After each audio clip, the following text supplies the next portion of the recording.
Begini ya, ini kan fikih sosial ya. Saya jawab, ini memang harus pakai fikih, nggak pakai rasa. Saya ulang lagi, pakai fikih, nggak pakai rasa. Waktu sholat itu kan banyak ya, diantaranya maghrib dan isya, duhur dan asar, terus subuh sendiri. Ya, ben sampean belajar fikih, orang belajar tasawuf ya. Nah, kalau subuh itu tidak ada toleransinya kalau waktunya sudah tinggal 10 menit karena tidak ada jamak. Ya, tidak ada apa? Jamak. Sehingga misalnya kalau kamu ngojek waktu tinggal 10 menit ya harus sholat. Tapi kalau sekedar dengar azan ya, ini penanyanya kayaknya itu teman kamu, jadi fikihnya kayak kamu, gak jelas. Azan itu kan bukan akhir waktu sholat. Azan itu bukan akhir waktu sholat, tapi awal sholat. Itu tidak harus supir Grab, tidak harus supir Gojek. Meskipun kamu makan ada azan ya teruskan saja, kan tidak akhir waktu sholat. Anda menerima tamu, gendong anak, atau sedang nyupir, atau sedang bercengkrama sama teman. Kalau ada azan ya nggak apa-apa, misalnya diteruskan. Kan bukan akhir waktu sholat. Yang benar-benar harus ditinggalkan itu kalau waktu sholat misalnya tinggal 7 menit. Atau tinggal 8 menit. Waktu yang mau tidak mau kamu harus tasarrufkan, kamu peruntukkan injury time itu sih. Injury time. Nah, gitu aja kok gak tahu ya. Nah, lalu misalnya, kalau pertanyaan tadi mestinya kelasnya itu kelas afdoliyah. Utamanya gimana? Kalau wajibnya belum ada karena kan waktunya masih panjang. Jadi pertanyaannya bukan wajibnya tapi sebaiknya karena ini semuanya belum mendesak kan? Andai kan kamu teruskan nganter barang kan tidak ada jaminan waktunya habis. Padahal kalau kamu memaksa sholat, mungkin citra kamu sebagai supir Grab tidak baik karena dianggap mengabaikan konsumen. Nah, terus kedua menyangkut jarak.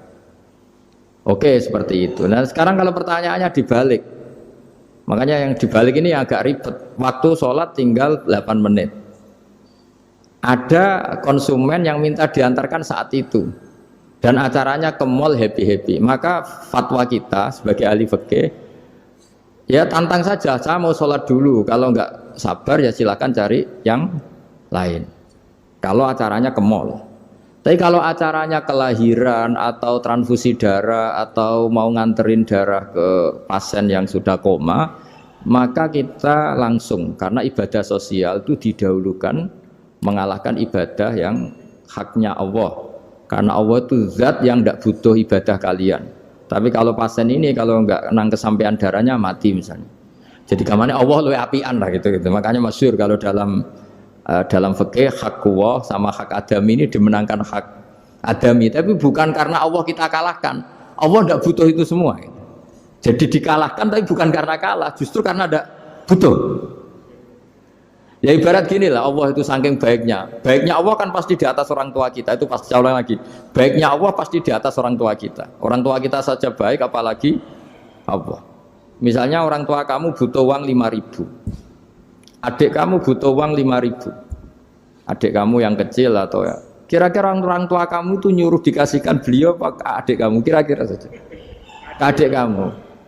Nah Allah itu saking baiknya. Hal yang terkait Allah, misalnya tadi sholat tepat waktu sama ibadah sosial itu disuruh ibadah sosial karena ini kalau nggak kesampaian transfusi darahnya atau apalah atau kamu dokter yang harus mengurus operasi waktunya tinggal 5 menit kamu harus ngoperasi pasien dulu karena Allah bisa menerima sholat kamu. Nah tak terangkan lagi ini fikih terus. Lalu sholat yang apa? Kalau sholat itu antara maghrib dan isya dan nanti yang terlambat itu maghrib, kita ngikuti ulama yang mengatakan jika ada darurat maka maghrib dan isya boleh dijamak meskipun tidak atas nama pergi. Kan jarak kamu kan tidak jarak masafatu qasrin. Artinya apa? Misalnya saya dokter harus operasi, waktu saya tinggal 8 menit mau maghrib, ternyata harus ada operasi. Kalau saya nggak nangani mati, saya harus operasi. Dan nanti waktu saya maghrib habis itu tidak harus dikatakan qadha atau yang mengeluarkan maghrib dari waktunya. Bisa saja menurut ulama dianggap boleh dijamak takhir dengan isya karena kondisinya masih waktu jam'in. Begitu juga duhur dengan asar.